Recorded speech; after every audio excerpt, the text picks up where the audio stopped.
Hello, everyone, and welcome back to Fluent Talk Studio. This is the place where we help you speak English naturally and confidently. I'm Mark. And I'm Sarah. Hello, everyone. Whoa, Sarah, that was a very heavy sigh. You sound like you are carrying the weight of the world on your shoulders. Is everything okay? To be honest, Mark, no, not really. I don't want to be a negative Nancy, but I think today might be my last episode. Your last episode? What are you talking about? Are you going somewhere? No, I think I want to quit learning English. I'm serious. Yesterday, I opened my grammar book, looked at all those rules about present perfect continuous, and my brain just shut down. I felt like closing the book and throwing it out the window. I see. You wanted to throw in the towel. Throw the towel? Why would I have a towel? I was studying at my desk, not in the bathroom. No, that is an idiom, Sarah. To throw in the towel means to give up. It comes from boxing. When a boxer is losing and can't fight anymore, his coach throws a towel into the ring to stop the fight. So you felt like you couldn't fight with the English grammar anymore? Exactly. I felt like the grammar was punching me in the face. Pow, pow. It was awful. I just sat there and thought, Sarah, you are never going to learn this. It's too hard. You are just wasting your time. Listen, Sarah, first of all, take a deep breath. What you are describing is perfectly normal. In fact, there's a name for it. You hit the wall. I hit a wall. Ouch. That sounds painful too. It is painful, but metaphorically. Hitting the wall means you have reached a point where you feel like you cannot make any more progress. You feel stuck, you feel tired, and you feel like all your effort is going nowhere. Yes, that is exactly how I feel. I feel stuck, like my wheels are spinning, but the car isn't moving. Does this happen to everyone, or is it just me because I'm a slow learner? Sarah, let me tell you a secret. This happens to everyone, even me. When I was learning Spanish, I had days where I wanted to burn my books. It's not because you're slow, it's because you're human.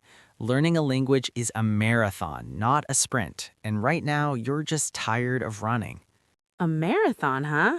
I do hate running, but hearing you say that makes me feel a tiny bit better. So I'm not failing, I'm just tired? You are definitely not failing. Actually, that feeling of frustration usually means you are about to have a breakthrough, but you have to handle it the right way. If you quit now, you lose everything, but if you change your strategy, you win. Change my strategy. Okay, I'm listening because my current strategy of crying and eating chocolate is not working very well. Well, chocolate is good, but we need a better plan. Today, we are going to talk about exactly this. We are not just going to say, don't give up. That's too easy. We are going to look at why you feel this way, and I will give you practical tools to fix it. We are going to talk about the expectation gap, the silent period, and why relying on motivation is actually a trap.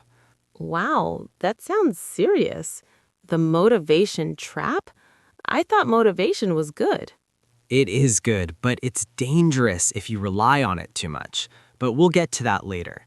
First, we need to talk about your brain and why you feel like you aren't learning anything, even though you are. Okay, Mark, you have my attention. I'll put the towel away for now. So tell me, why do I feel like I've been studying for 2 weeks, but I'm still not fluent? That is the perfect question to start with. It brings us to our first major topic, the expectation gap. And trust me, this is where most students get their hearts broken. Don't worry, Sarah, your heart will be fine, but your expectations need a little adjustment. You see, the problem is not your ability to learn, the problem is your timeline. My timeline? You mean like my schedule? Because I study for 30 minutes every day. Isn't that enough? That is fantastic consistency, and you should keep doing that. But here's the expectation gap. Most people think learning English is linear. Linear, like a straight line? Exactly. They think if I study for 1 hour, I get 1 hour smarter. If I study for 1 month, I should be 10% fluent. They expect a nice, smooth line going up, up, and up. Yes, that makes sense to me. Input equals output, right? Like a vending machine. I put the money in, I get the snack out. Unfortunately, language learning is not a vending machine, Sarah. It's more like gardening. Have you ever heard the story of the Chinese bamboo tree? Bamboo? No. I know pandas like to eat it. Does that count? Not exactly. Here's the fascinating thing about this bamboo. When you plant the seed, you have to water it and fertilize it every single day. But for the first 4 years, you see nothing. Nothing? Like zero? Zero. No stem, no leaves, nothing comes out of the ground. It looks like the seed is dead. Wow. If I watered a plant for 4 years and saw nothing, I would definitely stop. I would think I killed it. Exactly. That's what most English learners do. They study for a few weeks or months. They don't see fluency appearing above the ground, so they think, I'm bad at this, and they quit. But here's the magic. In the 5th year, within just 6 weeks, the bamboo tree grows 90 feet tall. Wait, what? 90 feet in 6 weeks? That's impossible. It seems impossible, but the question is, did it grow 90 feet in 6 weeks, or did it grow 90 feet in 5 years? Oh, I see where you're going with this. It was growing underground the whole time, right? Spot on, Sarah. For 4 years, it was developing a massive root system. It was building a strong foundation to support all that height later. If it didn't have those roots, the tree would fall over as soon as it started to grow. That's actually a really beautiful image. So you're saying right now, even though I feel stuck, I'm actually growing my roots? Precisely. All that vocabulary you are listening to, the grammar rules you are struggling with, that's you building your root system.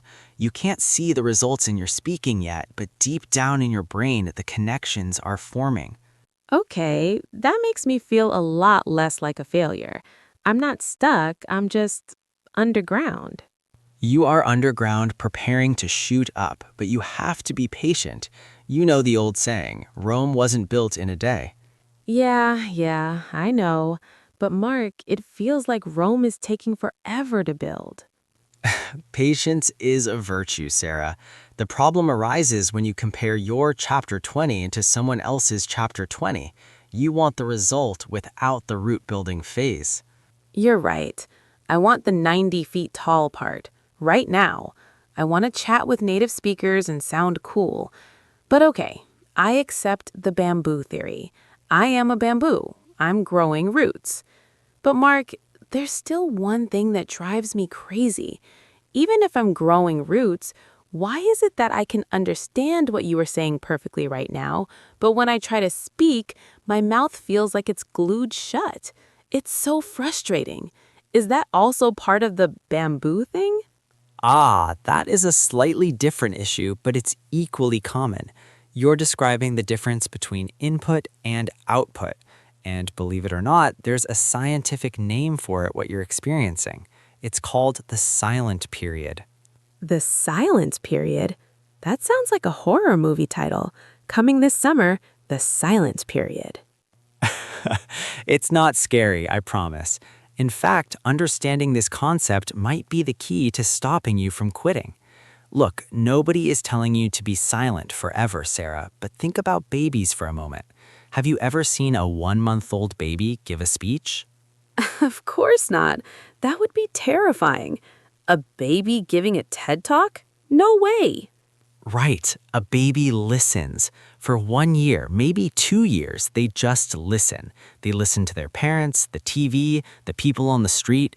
They are absorbing millions of words, sounds, and intonations. That's pure input. Okay, so babies are input machines. Exactly. And only after their bucket of input is full do they start to produce output. First, it's just mama or dada, then simple phrases. It takes a long time before they speak in full sentences. That phase of just listening, that is the silent period. I see. So you are saying adult learners are like big babies? In a way, yes. But adults are impatient babies. We start learning a new language on Monday, and by Friday, we get angry because we can't discuss politics or philosophy. We try to force the output before we have enough input. Oh, wow. That hits home. I definitely try to force it. I get so mad when the words don't come out. I thought my brain was broken. Your brain is working perfectly fine. It is just processing. Think of it like a computer downloading a huge file. If you try to open the file while it is only 10% downloaded, what happens? It crashes, or you get that annoying error message. Exactly. When you try to speak before you have listened enough, your brain gives you an error message. That is the blank mind feeling you described earlier. You're trying to open a file that hasn't finished downloading. File not found. That makes so much sense. So, all this time I've been beating myself up for nothing? Pretty much. You were trying to run before you could walk. Don't run before you can walk, Sarah. It's a cliche, but it's true.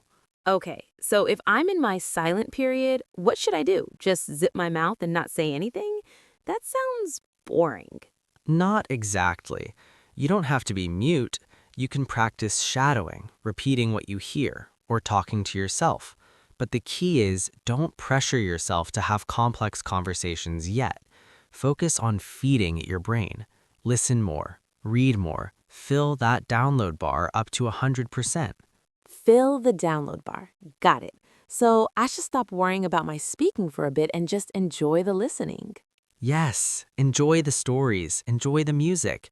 Let the language wash over you. When your brain is ready, the words will start to spill out naturally. You won't have to force them. That is actually a huge relief. It feels like you just took a heavy backpack off my shoulders. I can just listen. I'm glad to hear that. Lowering the pressure is the first step to not quitting. Okay, I like this plan. I will be a giant sponge. I will absorb everything. But Mark, there is another problem. There is always another problem, isn't there? What is it this time? Well, it's easy to say listen more, but sometimes I just really don't want to. Some days I wake up and I'm super excited to learn English. I feel like Superwoman. But other days, like yesterday, I just want to lay in bed and scroll through Instagram. I have zero motivation. So I wait for the motivation to come back. Is that wrong? Ah, the classic trap, waiting for the motivation fairy to visit you. Yes, the motivation fairy. She's very unreliable, by the way. She visits me maybe once a month. Well, Sarah, relying on motivation is the fastest way to fail. Motivation is a feeling, and feelings change like the weather. If you only study when you feel like it, you'll never reach fluency. Okay, Mr. Serious. If I can't use motivation, what should I use? Magic? Not magic, something much stronger, but much less sexy. It's called discipline. Ugh, discipline. That sounds like something my gym teacher would yell at me. Discipline, Sarah. Do more push-ups. It doesn't have to be painful, but you need to understand the difference. Motivation gets you started. Discipline keeps you going. You don't have to turn into a robot, Sarah. In fact, robots don't need to learn languages. They just download them. Humans have to build habits. Let me ask you a question. Do you brush your teeth every morning? Of course I do. What kind of question is that? I have very minty fresh breath, thank you very much. Good to know. Now, do you brush your teeth because you are incredibly motivated to do it? Do you wake up and shout, "Yes, I am so excited to brush my teeth today. It is my passion." No, definitely not. I do it while I'm half asleep. It's just something I do. If I don't do it, I feel gross. Exactly. You do it because it is a non-negotiable habit. It is part of your identity. You don't need willpower to brush your teeth. You just do it. That is what we want for your English. You want me to treat English like brushing my teeth? Yes, we need to move English from the hobbies I do when I'm excited box to the things I just do every day box. Okay, I get the concept, but brushing my teeth takes 2 minutes. Learning English takes forever. It's hard to make that a habit when the task is so big. Sitting down for an hour to study grammar feels like climbing a mountain. That is why you're failing. You're making the task too big. You're trying to climb the mountain every single day. On days when you're tired, your brain looks at that 1 hour of grammar and says, no way, too hard. Let's watch Netflix. Yes, my brain loves Netflix, and it defends Netflix with its life. So you have to trick your brain. I want to introduce you to the 2-minute rule. The 2 minute rule? What can I possibly learn in 2 minutes? How to say hello and goodbye? It's not about what you learn in those 2 minutes. It's about showing up. The rule is simple. On your worst days when you're super lazy and want to quit, you tell yourself, I will study English for just 2 minutes. Only 2 minutes. Then I can stop. Wait, really? I can stop after 2 minutes and that counts? It counts. Because the hardest part of doing anything is getting started. It's the friction of starting. Once you open the book or play the podcast, the friction disappears. Usually after 2 minutes, you'll think, I'm already here. I might as well do 5 more minutes. And suddenly, you've studied for 20 minutes. That is actually very sneaky. You're tricking yourself into working. It is a psychological hack. But even if you truly stop after 2 minutes, you kept the habit alive. You didn't break the chain. A 2-minute workout is better than 0 minutes. I like this 2 minute rule. It sounds very manageable. Even I can do 2 minutes. I can listen to half a song. Precisely. Consistency beats intensity. It is better to do 2 minutes every day than 3 hours once a week. Okay, I'm sold. I will try the 2 minute rule. But Mark, you know my life. I work from 9 to 6, then I have to cook, clean, feed my cat. By the time I sit down, I'm exhausted. Even 2 minutes feels hard when I literally don't have time. I don't have time. The most popular excuse in the history of the world. Hey, it's not an excuse, it's my reality. My boss doesn't let me study English at work. I believe you're busy, Sarah, but we often confuse not having time with not having focused time. You don't need to sit at a desk with a pen and paper to learn. You can learn while you're doing other things. Multitasking? I'm terrible at multitasking. If I walk and chew gum at the same time, I might trip. Don't worry, this is easier than chewing gum. We call it dead time learning. Dead time? That sounds ominous again. Mark, why are all your terms so scary? Silent period, dead time? I promise no one dies. Dead time is just time where your body is busy, but your brain is free, like when you're commuting, washing dishes, or folding laundry. Oh, I have plenty of that. I spend 30 minutes on the bus every morning just staring at the window. That is 30 minutes of gold you're throwing away. That is your English time right there. But I can't open a textbook on the bus. It's crowded and I get carsick. You don't need a textbook. You need immersion. We need to surround you with English so you learn without studying. Let me give you some lazy hacks for this. Lazy hacks? Oh, I love the sound of that. My ears are open. Tell me how to be lazy and smart at the same time. All right, hack number 1, your smartphone. It's probably in your hand right now, isn't it? Always. It's practically glued to my palm. Change the language setting to English right now. Whoa, wait a second. If I do that, I won't know how to find my settings. What if I accidentally delete all my photos because I don't understand the buttons? You won't, Sarah. You know where the icons are by memory. You know the trash can icon means delete. But now, instead of seeing gaidat, you see settings. Instead of dongbao, you see notifications. You are forcing your brain to see English words 50 times a day without trying. That is a bit scary, but I guess it makes sense. It's like passive-aggressive learning. My phone is yelling English at me. Exactly. Hack number 2, social media. You said you like scrolling Instagram when you're lazy, right? Yes, guilty as charged. I watch a lot of videos about cats and cooking. Perfect. Start following 5 accounts that speak only in English about topics you love. If you love cooking, follow Gordon Ramsay or Jamie Oliver. If you love cats, follow, well, English cats. Do English cats meow with a British accent? Meow in it? Maybe, but seriously, if you watch a cooking video in English, you aren't studying, you are watching entertainment. But you are hearing words like chop, slice, boil, delicious in context. Your brain picks them up naturally.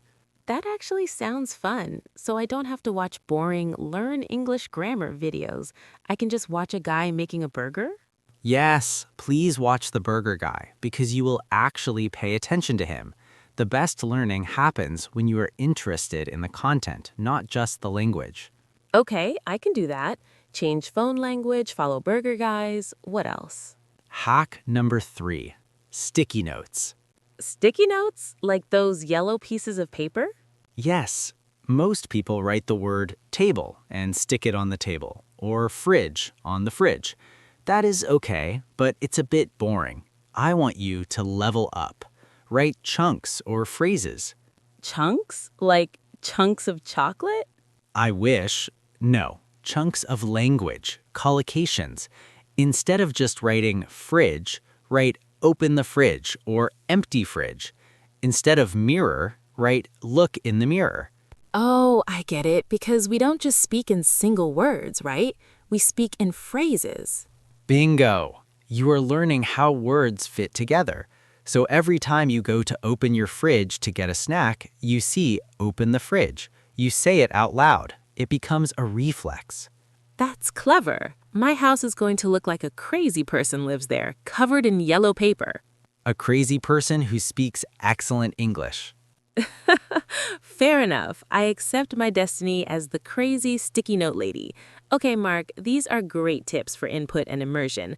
But can we talk about the scary part again? The scary part? You mean speaking? Yes, even with all this input, eventually I have to open my mouth. And that is where the fear lives. I'm terrified of making mistakes. I feel like if I use the wrong verb tense, the grammar police will come and arrest me. Ah, yes, the grammar police. They are very scary. They carry big dictionaries and hit you if you forget the S at the end of a verb. Stop teasing me. It feels real. I get so embarrassed when I stumble. I know, Sarah. I'm teasing, but I know the fear is real. But we need to reframe how you look at mistakes. Right now, you think a mistake is a failure. I want you to see mistakes as funny stories. Funny stories? There's nothing funny about humiliating myself. Oh, trust me, there is. Let me tell you about my biggest mistake in Spanish. It was tragic, but now it's hilarious. Oh, the great Mark made a mistake? Please tell me. I need to hear this. Okay, prepare yourself. So I was in Spain and I was staying with a host family. One day I wanted to tell the host mother that I was embarrassed because I had knocked over a vase. Okay, simple enough. Embarrassed. In English, yes. In Spanish, the word for embarrassed is avergonzado. But I didn't know that. I thought, hey, in Spanish, words often sound like English. So I used the word embarazada. Embarazada. That sounds like embarrassed. What does it mean? It means pregnant. No way. You told your host mom you were pregnant? But you're a man. Yes, I stood there, a grown man holding a broken vase, and told this sweet old lady, I am so pregnant right now. Her face, Sarah, her face was a mix of confusion and horror. Oh my God, that's priceless. What did she do? After a few seconds of silence, she started laughing so hard she almost cried. She explained my mistake, and we both laughed for 10 minutes. It broke the ice completely. We became much closer after that. That is amazing. And you know what? I bet you never forgot the word for pregnant or embarrassed again. Never. That mistake is burned into my brain forever. But here's the lesson. Did I die? No. Did she hate me? No. It was just a funny moment. Yeah, I guess you're right. People aren't waiting to judge us, they just want to communicate. Exactly. Most native speakers are helpful. If you make a mistake, they might smile, but they usually understand what you mean. Mistakes are proof that you are trying. If you're not making mistakes, you're playing it too safe. You're staying in the kiddie pool. The kiddie pool is safe and warm, but I guess you can't learn to swim there. Right. You have to jump into the deep end sometimes. Splash around. Look silly. It's part of the process. So promise me, next time you make a mistake, don't say, I'm stupid. Say, that's a funny story for later. Okay, I promise. If I accidentally tell someone I'm pregnant, I will think of you. Please do. Now, Sarah, there's one last trap we need to talk about. It's something that kills motivation faster than anything else, even faster than grammar books. Faster than grammar books? That sounds dangerous. What is it? It is called the comparison trap, and it usually lives on your phone. Oh, I think I know what you mean. Is it when I watch those videos of 15-year-old kids speaking 5 languages perfectly? Yes, the hyper polyglots, the influencers who say, how I learned English in 3 days. Yes, I watch those and I feel like garbage. I think, look at them, they're so talented, and look at me struggling with the and ah. I'm hopeless. That's the poison, Sarah. You're comparing your behind the scenes with their highlight reel. Whoa, wait, behind the scenes and highlight reel? Explain that to me. Think about a movie. What you see on screen is perfect, right? The actors say their lines perfectly. The lighting is beautiful. That's the highlight reel. Right. But what you don't see is the behind the scenes. You don't see the 50 times the actor forgot his lines. You don't see them tripping over cables. You don't see the bad makeup. Okay, I see where you're going with this. When you look at Instagram or TikTok, you're seeing the edited, polished, perfect version of someone else. You aren't seeing the years of study, the mistakes, the frustration. But you look at your own life and you see all the mess. You see your own behind the scenes. And I compare my mess to their perfection. That's so unfair to myself. It's incredibly unfair. It's like comparing your rough draft to someone else's published book. You cannot win that game. So I should stop watching those videos? If they make you feel inspired, keep watching. But if they make you feel small, unfollow, delete. Your journey is your journey. It doesn't matter how fast someone else is running. It only matters that you are moving. You're right. It's hard though. Social media makes everyone look like a genius. Remember the bamboo. You are growing your own roots. Don't worry about the flower in someone else's garden. I love that bamboo analogy. I really need to stick a picture of a bamboo tree on my wall. That's a great idea. But besides unfollowing the people who make you feel bad, I have one more practical tip to beat the comparison trap. It's called journaling. Journaling? Like, Dear Diary, today I ate a sandwich. Not exactly. I mean a progress journal. You see, our brains are very bad at remembering progress. You forget how bad your English was 6 months ago. You only see that you aren't fluent today. That is so true. I feel like I've been at the same level forever. But if you record yourself speaking for 1 minute today and then listen to it again in 3 months, you will be shocked. You will hear the difference. You will say, wow, I used to struggle with that word. Now it's easy. Recording my voice. I hate the sound of my own voice. Do I have to? Yes, you do. It is the only way to have objective proof that you are growing. When you feel like quitting, you listen to your old recording. It will prove to you that the bamboo is growing. Okay, I will do it. I will record myself today, but nobody else gets to hear it. Deal. It's for your ears only. So, Sarah, how are you feeling now? Do you still want to throw in the towel? You know what? No, I actually feel energized, like I'm ready to go back to the ring and fight the grammar monster. That makes me very happy to hear. Let's quickly recap what we talked about today so our listeners can remember the plan. Yes, let's do a summary. Okay, point number one, the bamboo tree. I am not stuck, I'm just growing roots underground. I need to be patient. Correct. Point number 2, the silent period. It is okay to just listen and absorb. Don't force yourself to speak before you are ready. Fill the download bar first. Point number three, discipline over motivation. Don't wait for the fairy. Use the 2-minute rule. Just do 2 minutes, even on bad days. Excellent. Point number 4, immersion. Change your phone to English. Follow accounts that interest you, and use sticky notes with phrases, not just words. And my favorite point, mistakes are funny stories. If I tell someone I'm pregnant, it's not a failure, it's a comedy show. And finally, stop comparing. Focus on your own journey and record your progress to remind yourself how far you've come. Wow, we covered a lot today. Mark, thank you, seriously. I felt so hopeless at the beginning of this episode, but now I feel like I have a map. I know where I'm going. You are very welcome, Sarah. And to everyone listening, remember, the only way to truly fail is to stop completely. If you are listening to this, you are still in the game. You are doing great. Yes, you guys are amazing. Don't be like old Sarah and give up. Be like new Sarah and be a bamboo. Be a bamboo. I like that slogan. Okay, everyone, we have a small challenge for you this week. Ooh, a challenge. What is it? I want you to go to the comments section and tell us one small micro habit you will start this week. Will you change your phone language? Will you learn one song?